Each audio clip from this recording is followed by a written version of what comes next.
Hi everyone, it's me Salih. ഇന്ന് നമ്മൾ learn ചെയ്യാൻ പോകുന്നത് നമ്മുടെ +1 ഫിസിക്സിലെ യൂണിറ്റ്സ് ആൻഡ് മെഷർമെൻറ്റ് എന്ന ചാപ്റ്ററിൽ വരുന്ന യൂണിറ്റ് എന്ന ടോപ്പിക്കിനെ കുറിച്ചാണ്. യൂണിറ്റ് എന്താണ് എന്നതിനെക്കുറിച്ചുള്ള ആ ഒരു സയൻറ്റിഫിക് ഡെഫിനിഷനിലേക്ക് എൻട്രി ചെയ്യുന്നതിന് മുമ്പായിട്ട് യൂണിറ്റിൻ്റെ കാഷ്വൽ മീനിങ് ഒന്ന് നമുക്ക് അറിയാൻ ശ്രമിക്കാം. അതായത് നമുക്കൊരു ഒബ്ജക്റ്റിൻ്റെ ഫിസിക്കൽ ക്വാണ്ടിറ്റി മെഷർ ചെയ്യണം. അപ്പോൾ ഒരു ഒബ്ജക്റ്റിൻ്റെ ഫിസിക്കൽ ക്വാണ്ടിറ്റി എന്ന് പറയുമ്പോൾ അതിൻ്റെ ലെങ്ത്തോ മാസോ ടൈമോ എന്തെങ്കിലും നമുക്ക് മെഷർ ചെയ്യണമെന്നിരിക്കട്ടെ. ഇപ്പോൾ മെഷർ ചെയ്യുമ്പോൾ നമുക്ക് ഒരു വാല്യൂ കിട്ടുന്നു. Length is equal to 10 metre, mass equal to 20 kilogram, time is equal to 3 hour അല്ലെങ്കിൽ 3 സെക്കൻഡ്. അങ്ങനെ വാല്യൂസ് നമുക്ക് കിട്ടുന്നു. ഇങ്ങനെ കിട്ടുമ്പോൾ നമ്മൾ എഴുതിയിട്ടുള്ള ഫിസിക്കൽ ക്വാണ്ടിറ്റിയുടെ മാഗ്നിറ്റ്യൂഡിൻ്റെ അല്ലെങ്കിൽ ന്യൂമറിക്കൽ വാല്യൂവിൻ്റെ കൂടെ അറ്റാച്ച്ഡ് ആയിട്ട് നിൽക്കുന്ന ആ ഒരു സിമ്പലിനെ അല്ലെങ്കിൽ ആ ഒരു അബ്രിവേഷനെ പറയുന്ന പേരാണ് യൂണിറ്റ് എന്ന് പറയുന്നത്. അപ്പോൾ അത് മീറ്റർ, കിലോഗ്രാം, അവർ, സെക്കൻഡ് ഇതൊക്കെയാണ് യൂണിറ്റായിട്ട് നമ്മൾ എടുക്കുന്നത്. അപ്പോൾ നമ്മൾ യൂണിറ്റ് എന്താണെന്ന് മനസ്സിലായില്ലേ?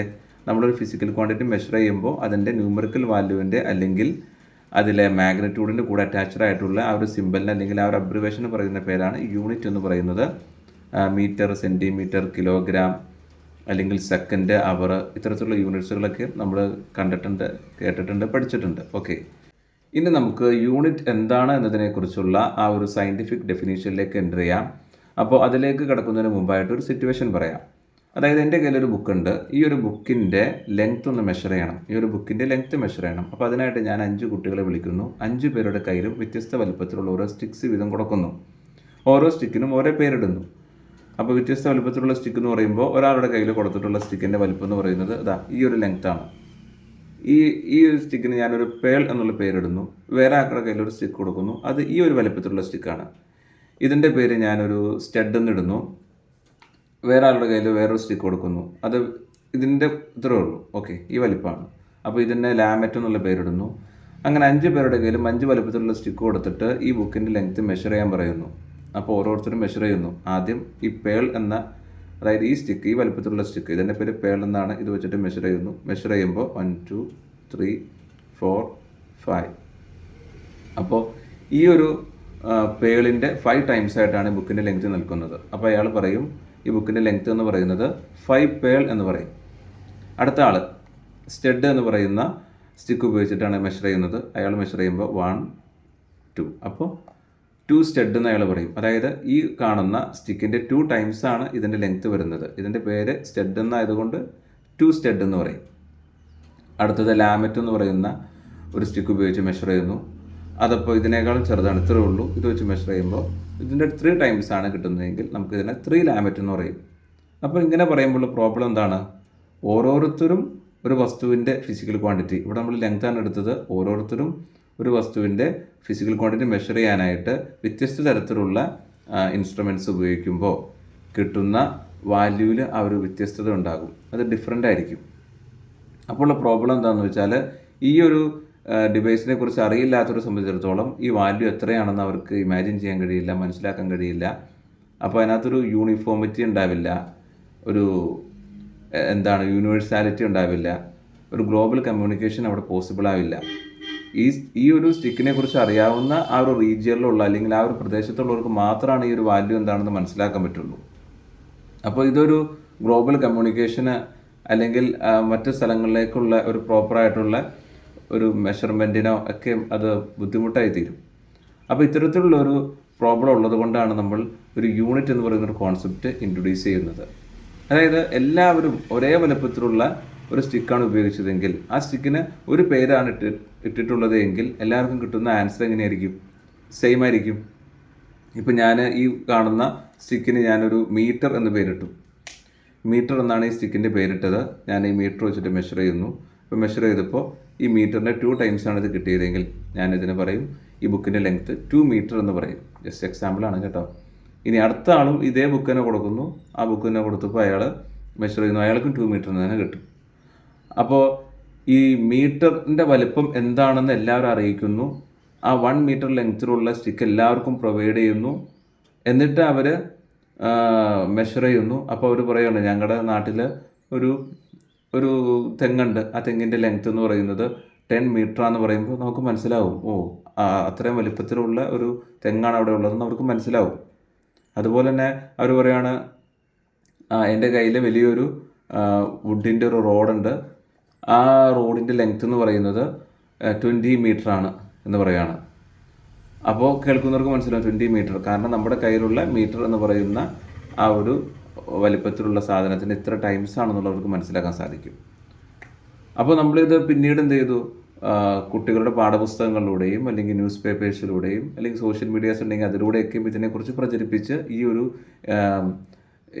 ഒരു മെഷറിംഗ് ഡിവൈസ് അല്ലെങ്കിൽ ഈ ഒരു ഇൻസ്ട്രുമെൻ്റ് എല്ലാവരിലേക്കും പ്രൊവൈഡ് ചെയ്തുകൊണ്ട് ഇത് ഗ്ലോബലി എല്ലാവരിലേക്കും എത്തിച്ചു കഴിഞ്ഞിട്ട് പറയുകയാണെങ്കിൽ നിങ്ങൾ ഇത് വെച്ചാണ് മെഷർ ചെയ്യാൻ, അങ്ങനെ മെഷർ ചെയ്യുമ്പോൾ അങ്ങനെ വേണം മെഷർ ചെയ്യാമെന്ന് എല്ലാവരെയും നമ്മൾ അറിയിച്ചിട്ട് ചെയ്യുമ്പോൾ എല്ലാ നാടുകളിലും ലെങ്ത് എന്ന് പറയുന്ന കാര്യം മെഷർ ചെയ്യുമ്പോൾ കിട്ടുന്ന വലിപ്പവും അതിൻ്റെ ആ ഒരു അണ്ടർസ്റ്റാൻഡിങ്ങും യൂണിഫോമിറ്റിയും യൂണിവേഴ്സാലിറ്റിയും ഒരു കമ്മ്യൂണിക്കേഷനും എല്ലാം നമുക്ക് എളുപ്പമായി തീരും. മനസ്സിലായില്ലേ? ഇതാണ് യൂണിറ്റിൻ്റെ ഒരു കോൺസെപ്റ്റ് എന്ന് പറഞ്ഞാൽ. Unit is a standard chosen to measure a physical quantity. അപ്പോൾ ഒരു ഫിസിക്കൽ ക്വാണ്ടിറ്റി മെഷർ ചെയ്യാൻ വേണ്ടി നമ്മൾ യൂസ് ചെയ്യുന്ന അല്ലെങ്കിൽ ചൂസ് ചെയ്യുന്ന ആ ഒരു ഫിക്സഡ് റെഫറൻസ് അല്ലെങ്കിൽ ആ ഒരു സ്റ്റാൻഡേർഡിന് പറയുന്ന പേരാണ് യൂണിറ്റ് എന്ന് പറയുന്നത്. ഈ പറഞ്ഞതാണ് യൂണിറ്റിൻ്റെ ഒരു സയൻറ്റിഫിക് ഡെഫിനേഷൻ എന്ന് പറയുന്നത്. യൂണിറ്റിൻ്റെ ആ ഒരു സയൻറ്റിഫിക് ഡെഫിനേഷൻ എന്താണ്? Unit is a standard chosen to measure a physical quantity. ഒരു ഫിസിക്കൽ ക്വാണ്ടിറ്റി ലെങ്ത്തോ മാസോ ടൈമോ എന്തെങ്കിലും ഫിസിക്കൽ ക്വാണ്ടിറ്റി മെഷർ ചെയ്യാൻ വേണ്ടിയിട്ട് നമ്മൾ ചൂസ് ചെയ്യുന്ന ആ ഒരു ഫിക്സഡ് റെഫറൻസിന് അല്ലെങ്കിൽ സ്റ്റാൻഡേർഡിന് പറയുന്ന പേരാണ് യൂണിറ്റ് എന്ന് പറയുന്നത്. നമ്മൾ ലെങ്ത്ത് മെഷർ ചെയ്യാൻ വേണ്ടി ഉപയോഗിക്കുന്ന യൂണിറ്റ് മീറ്ററാണ്. അപ്പോൾ നമുക്കറിയാം 1 മീറ്റർ എത്രയാണെന്ന് ഉള്ളത് നമുക്ക് എല്ലാവർക്കും അറിയാം. കാരണം 1 മീറ്റർ ആ സ്കെയിൽ നമുക്കിവിടെ എല്ലാം കടകളിലെല്ലാം വാങ്ങിക്കാൻ കിട്ടും. അത് വെച്ചിട്ടാണ് നമ്മൾ സ്കൂളുകളിലെല്ലാം ലാബുകളിലും സ്കൂളുകളിലും എല്ലാം മെഷർമെൻറ്റ് ചെയ്യുന്നത്. അത് വെച്ചിട്ടാണ്. പിന്നെ എല്ലാ രാജ്യങ്ങളിലും അത് എത്തിച്ചു കഴിഞ്ഞിട്ടുണ്ട്. എല്ലാവർക്കും അതിനെക്കുറിച്ച് അറിയാം.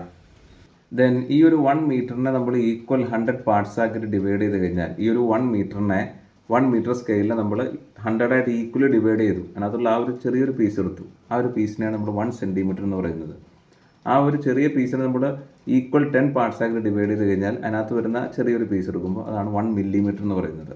ആ രീതിയിൽ നമുക്ക് 1 മീറ്ററിനെ നമുക്ക് ഫിക്സഡ് റെഫറൻസ് ആക്കിയിട്ട് അതിൻ്റെ ചെറിയ മെഷർമെൻറ്റിലേക്കും അതിൻ്റെ വലിയ മെഷർമെൻറ്റിലേക്കും നമുക്ക് പോകാവുന്നതാണ്.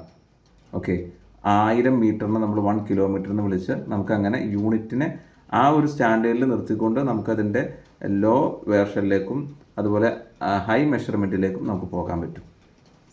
ഇതുപോലെ തന്നെയാണ് കിലോഗ്രാമും നമ്മളൊരു വസ്തുവിൻ്റെ മാസ് മെഷർ ചെയ്യാൻ വേണ്ടിയിട്ട് ഓരോരുത്തരും അവരുടെ വീട്ടിലുള്ള ഏതെങ്കിലും ഒരു കല്ലിനെ വെച്ച് റെഫർ ചെയ്തിട്ട് ഒരു ഒബ്ജക്റ്റിൻ്റെ മാസ് മെഷർ ചെയ്യുമ്പോൾ അതിനകത്ത് നമുക്ക് എത്രയാണെന്ന് ആർക്കും മനസ്സിലാവില്ല.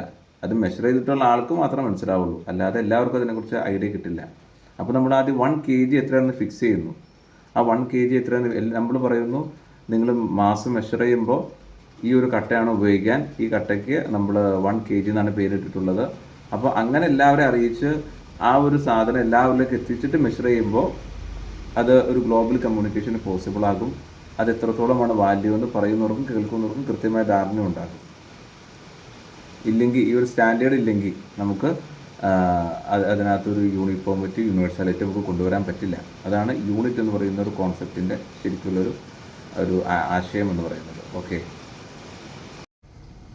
അതായത് ഈ ഒരു മെട്രിക് സിസ്റ്റത്തിൽ അല്ലെങ്കിൽ ഈ ഒരു മെഷർമെൻറ്റ് സിസ്റ്റത്തിൽ നമ്മളൊരു ഫിസിക്കൽ ക്വാണ്ടിറ്റി മെഷർ ചെയ്യുമ്പോൾ ആ ഫിസിക്കൽ ക്വാണ്ടിറ്റി മെഷർ ചെയ്യാനായിട്ട് എല്ലാവരാലും അംഗീകരിക്കപ്പെട്ട ഒരു ഫിക്സഡ് റെഫറൻസിൽ അല്ലെങ്കിൽ ഒരു സ്റ്റാൻഡേർഡിൽ നിന്നുകൊണ്ട് വേണം മെഷർ ചെയ്യാൻ എന്ന് പറയുന്ന ഒരു ആശയം ആദ്യമായിട്ട് ലോകത്തിന് മുന്നാകെ ഇൻട്രൊഡ്യൂസ് ചെയ്തത് ഫ്രാൻസാണ്.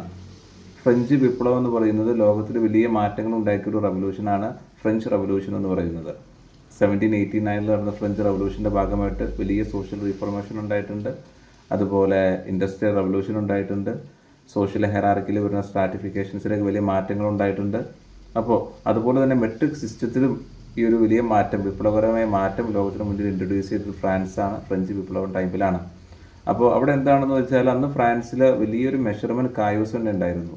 ഒരു ഫിസിക്കൽ ക്വാണ്ടിറ്റിക്ക് തന്നെ 25ലധികം യൂണിറ്റ്സും അതുപോലെ തന്നെ അവിടുത്തെ ഓരോ പ്രദേശങ്ങളും വ്യത്യസ്ത തരത്തിലുള്ള സ്റ്റാൻഡേർഡ്സൊക്കെ ഉപയോഗിക്കുന്നത് കാരണം അത് വലിയ ബുദ്ധിമുട്ടായിരുന്നു അവിടുത്തെ ജനങ്ങളെ സംബന്ധിച്ചിടത്തോളം മനസ്സിലാക്കാനായിട്ട്.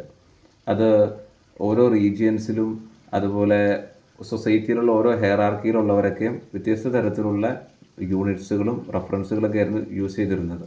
അപ്പോൾ അതെല്ലാം മാറ്റി എല്ലാവരാലും അംഗീകരിക്കപ്പെടുന്ന ഒരു റെഫറൻസിൽ നിന്നുകൊണ്ട് വേണം എല്ലാ മെഷർമെൻറ്റും നടത്താൻ എന്ന് പറയുന്ന ആ ഒരു ആശയം ലോകത്തിന് മുന്നിൽ ഇൻട്രൊഡ്യൂസ് ചെയ്തത് ഫ്രാൻസാണ്. ഫ്രഞ്ച് വിപ്ലവ ടൈപ്പിലാണ് അത് നടന്നത്. അന്ന് മറ്റ് രാജ്യങ്ങളെക്കാൾ കൂടുതൽ ഫ്രാൻസിന് ഒരു ഗവൺമെൻറ് സപ്പോർട്ട് ഉണ്ടായിരുന്നു. അതുമാത്രമല്ല ഫ്രാൻസിലെ സയൻറ്റിഫിക് ഇൻസ്റ്റിറ്റ്യൂഷൻ എന്ന് പറയുന്നത് വളരെ സ്ട്രോങ് ആയിരുന്നു. അവിടുത്തെ സയൻറ്റിസ്റ്റുകളും ഗവൺമെൻറ്റും എല്ലാം തന്നെ കൊളാബ് ചെയ്തുകൊണ്ട് അവിടെ ഒരു യൂണിഫോമിറ്റി മെട്രിക് സിസ്റ്റത്തിൽ കൊണ്ടുവരാനുള്ള ശ്രമിച്ചു. അതിൻ്റെ ഭാഗമായിട്ട് CGS സിസ്റ്റം ഒക്കെ അവിടെ വന്നു. പിന്നെ ഈ CGS സിസ്റ്റം അതുപോലെ തന്നെ മറ്റ് USA അല്ലെങ്കിൽ യൂറോപ്യൻ കൺട്രീസിലൊക്കെ അതുപോലെ അഡോപ്റ്റ് ചെയ്തിട്ടില്ല. അവർ CGS സിസ്റ്റത്തിന് പകരം മറ്റ് രാജ്യങ്ങളിൽ MK സിസ്റ്റം, FPS സിസ്റ്റം എന്ന് പറയുന്ന സിസ്റ്റമൊക്കെ പാരലായിട്ട് തന്നെ അവർ കൊണ്ടുവന്നു. അപ്പോൾ ഒരു മാറ്റം ഉണ്ടായി. ഓക്കെ, പിന്നീട് അങ്ങ് വന്ന് 1960-ലാണ് SI സിസ്റ്റം പ്രകാരം എല്ലാവരും എല്ലാ ഫിസിക്കൽ ക്വാണ്ടിറ്റിക്കും ഒരൊറ്റ റെഫറൻസ് ഉപയോഗിക്കാൻ പാടുള്ളൂ. ലെങ്ത്തിന് മീറ്റർ, മാസിന് കിലോഗ്രാം, ടൈമിന് സെക്കൻഡ്, കറണ്ടിന് ആംബിയർ, ലൂമിനസ് ഇൻറ്റൻസിറ്റിക്ക് കാൻഡല, ടെമ്പറേച്ചറിന് കെൽവിൻ, എമൗണ്ട് ഓഫ് സബ്സ്റ്റൻസിന് മോൾ. അങ്ങനെ ആ പറയുന്ന രീതിയിൽ ഈ കൃത്യമായ സ്റ്റാൻഡുകളിൽ നിന്നുകൊണ്ട് വേണം മെഷർമെൻറ്റ് നടത്താൻ എന്നുള്ള ആ ഒരു ആഗോള തലത്തിലുള്ള ഒരു കാര്യം ഇംപ്ലിമെൻറ്റ് ചെയ്തത് 1960-ലാണ്. നമ്മളിപ്പോൾ ഫോളോ ചെയ്യുന്നത് SI സിസ്റ്റം പ്രകാരമുള്ള ക്വാണ്ടിറ്റീസും അതിൻ്റെ സ്റ്റാൻഡേർഡ്സൊക്കെയാണ് നമ്മളിപ്പോൾ യൂസ് ചെയ്യുന്നത്. ഓക്കെ, ഇപ്പോൾ ഇതിൻ്റെ ഒപ്പം തന്നെ ഒരു കാര്യം പറയട്ടെ. അതായത് 9-ാം നൂറ്റാണ്ട് മുതൽ 18-ാം നൂറ്റാണ്ട് വരെയുള്ള ആ ഒരു ടൈമിലൊക്കെ കേരളത്തിൽ പ്രാദേശികമായി യൂസ് ചെയ്തിരുന്ന കുറേ യൂണിറ്റ്സുകളുണ്ട്. അതായത് വോളിയം മെഷർ ചെയ്യാനായിട്ട് പറ, നാഴി, പതി എന്നീ യൂണിറ്റ്സുകളൊക്കെ അന്ന് കേരളത്തിൽ യൂസ് ചെയ്തിരുന്നു. വെയിറ്റ് മെഷർ ചെയ്യാനായിട്ട് ഇടങ്കി, ഇടങ്ങഴി, പാലം, തൂക്കം തുടങ്ങിയ യൂണിറ്റ്സുകൾ ഉപയോഗിച്ചിരുന്നു. നീളം മെഷർ ചെയ്യാനായിട്ട് മുഴം, വിരൽ, കോൽ അതൊക്കെ ഉപയോഗിച്ചിരുന്നു. ഏരിയ മെഷർ ചെയ്യാനായിട്ട് നീളം, പറനീളം തുടങ്ങിയ യൂണിറ്റ്സുകൾ ഉപയോഗിച്ചിരുന്നു.